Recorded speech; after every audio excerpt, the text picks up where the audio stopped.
Xo'p, bugungi mavzuyimiz list mavzusini qaytadan to'liq qilib o'tamiz. Kecha video ko'rganimizda ekranimiz ko'rinmay qolgan ekan. Shuning uchun boshqatdan dars o'tishga qaror qildik. Xo'p, birinchi o'tadigan narsamiz kecha listni tushuntirib o'tdik 4-darsimizda. Xo'p, list bu ma'lum bir elementlar yig'indisi deb aytgandik va o'zimizga birorta list tuzib oldik. Endi mana shu listni bugun biz ko'chirib olamiz darsimizga. Xo'p, bu listni oladigan bo'lsak, endi insert nimaligini birinchi tushuntirib ketaman. Insert nima? Insert mana shu list tarkibiga birorta indeks bo'yicha, misol uchun birorta indeks bo'yicha element qo'shish. Hozircha tushunarsiz bo'ldi, endi men tushuntirib ko'rsatib ketaman. Xo'p, indekslarimizni bu yerga tenglab oldik. A o'zgartirishga tenglab oldik. Endi biz xo'p, bu yerda indekslarni yozib ketamiz. Misol uchun 1 indeksi 0, 2 niki 1, 3 niki 2, 8 niki 3, 129 niki 4. Demak, bu yerda biz 0 dan 4 gacha indekslar ko'rishimiz mumkin. Endi biz ikkinchi indeksga birorta raqam, misol uchun 16 raqamni kirgizmoqchiman. Ikkinchi indeks bu yerda edi. Endi men yozaman. Xo'p. A nokta insert A nokta insert va qo'shtirnoq yozaman. Birinchi xo'p, biz yozamiz. Avval indeksni yozamiz. Misol uchun ikkinchi indeksga nimani qo'shaman? 16 raqamni qo'shyapmiz. Xo'p, 16 raqamni qo'shamiz va pastiga print yozamiz. Print A. Xo'p, mana 1, 2, 16, 3, 8, 129. Endi bizga ikkinchi indeksimizga 16 raqamini qo'shib beryapti. Insert mana shu vazifani bajaradi bizda. Demak, birinchi avval indeksni yozamiz, so'ng shu qo'shadigan narsamizni o'zini yozamiz. Shunda mana 1 0-indeksda 2 birinchi indeks 16 ikkinchi indeksga joylashyapti. Xo'p, endi bu narsamizni bu yoqqa o'tib qo'yamiz va keyingisiga o'tamiz. Endi del list nomi indeks. Endi birorta narsani indeks bo'yicha o'chirib ketish va kecha demo'ni ko'rib o'tdik. Demo olib tashladi shunchaki. Delete bo'lsa, bu birdaniga hamma narsasini, birdaniga shu elementni o'zini o'chirib oladi. Endi bu qanday ishlanadi? Delete yoziladi, del qisqartmasi va list nomi. Xo'p, turbacha qavs ichida indeks yoziladi. Mana bu yerga shuni yozib ko'rsatamiz. O'sha indekslar qatorimiz. Xo'p, del va indeks nomi bizda A ga teng, ya'ni A o'zgartirishga tenglab olyapmiz. A ga teng. Xo'p, to'rtburchak qavs ichiga misol uchun nechinchi indeksdan narsani o'chirib tashlaymiz? Ikkinchi indeksdagi narsa, ya'ni 3 ni o'chirib tashlaymiz. 2. Pastiga print A. Xo'p, endi biz buni run qiladigan bo'lsak, 1, 2, 8, 129. Ya'ni bu yerda ikkinchi indeksda bo'lgan narsamizni o'chirib tashlayapti. Xo'p, menimcha bu ham tushunarli bo'lgan. Agar kimdir tushunmaydigan bo'lsa, guruhimiz bor, guruhimizga savollar bo'lsa yozaveramiz.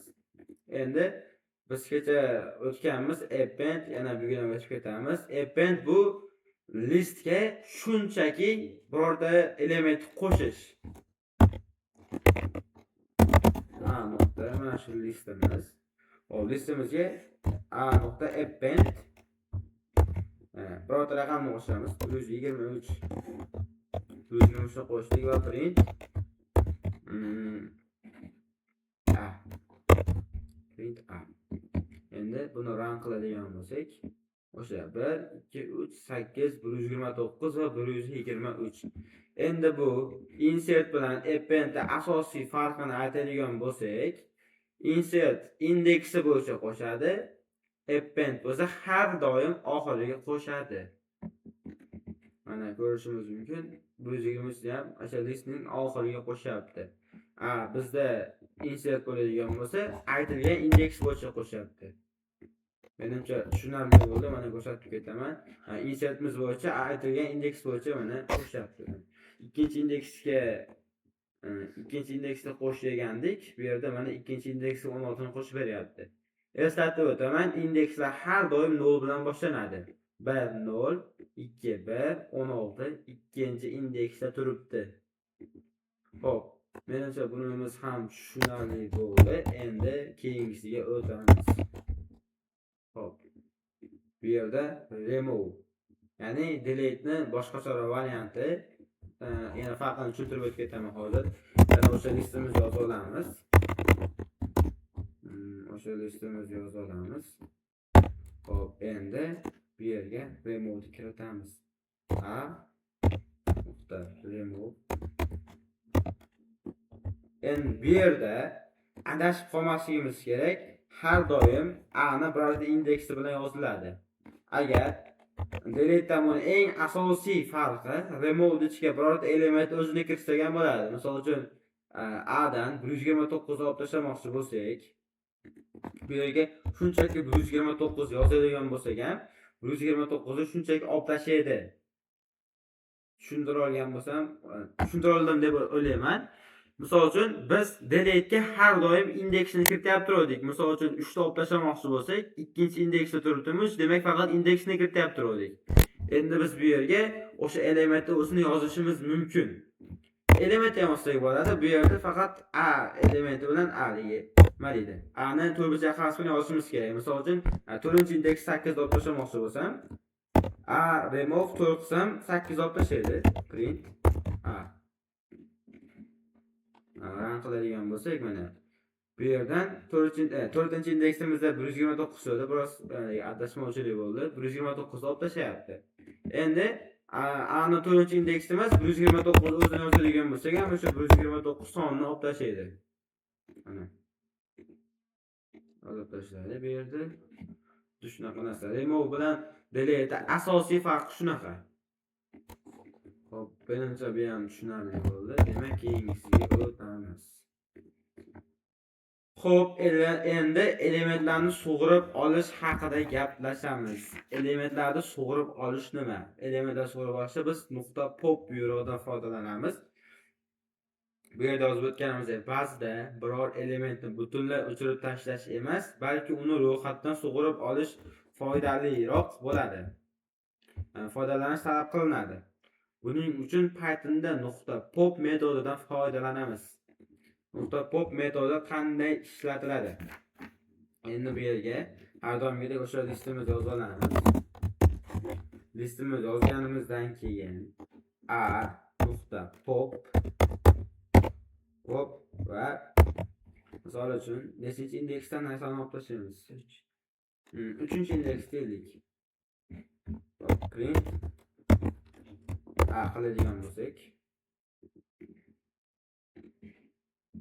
3-indeksimizda 8 turadimi? 8 olib tashlayapti bu yerda. Endi bu tushuntirish, ishlatilish boshqacharoq qilib tushuntirib beraman.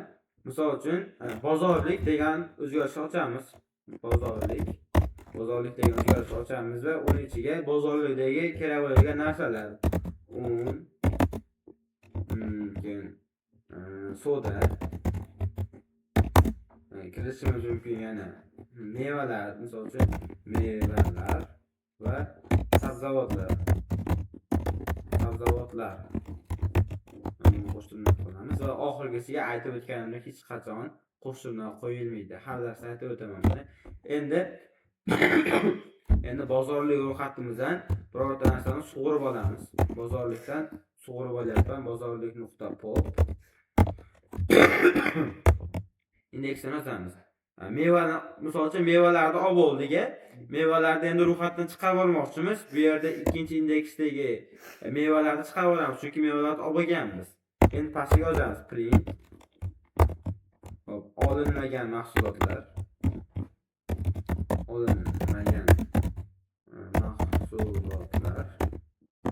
Hop, endi bu yerga qo'shamiz. Bozorlik ro'yxatini qo'shamiz. Bozorlik. mana shuni yozamiz. Shuni o'zi yetar ekan bizga. Endi hop, rang qiladigan bo'lsak, bu yerdan bu yerda qaysi joyda xatolik ketdi? Xo'p, xatolikni aniqlaymiz. Bu yerda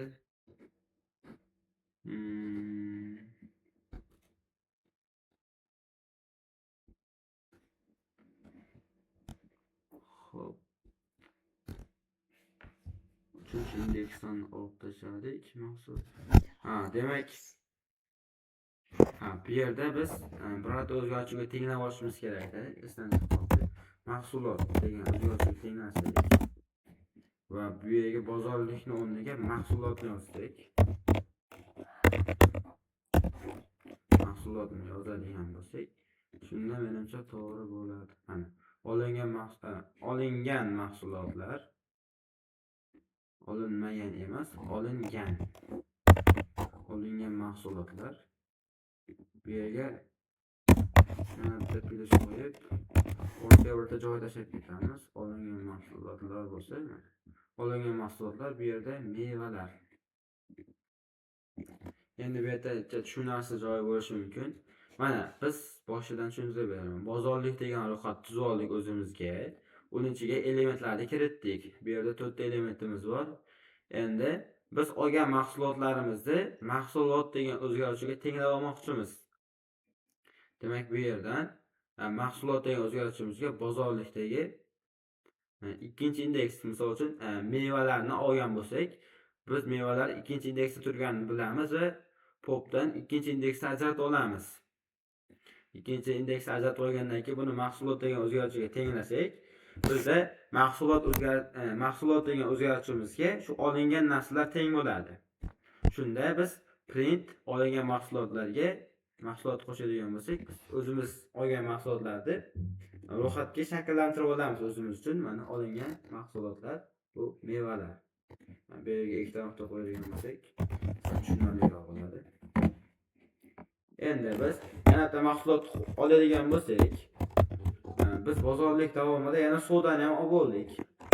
Birinchi indeksdan qo'shdik. Endi bu yerga qo'shishimiz mumkin o'zimizga mahsulotni mahsulot 2 qilib olsak. Shunda maqsadga muvofiq bo'ladi.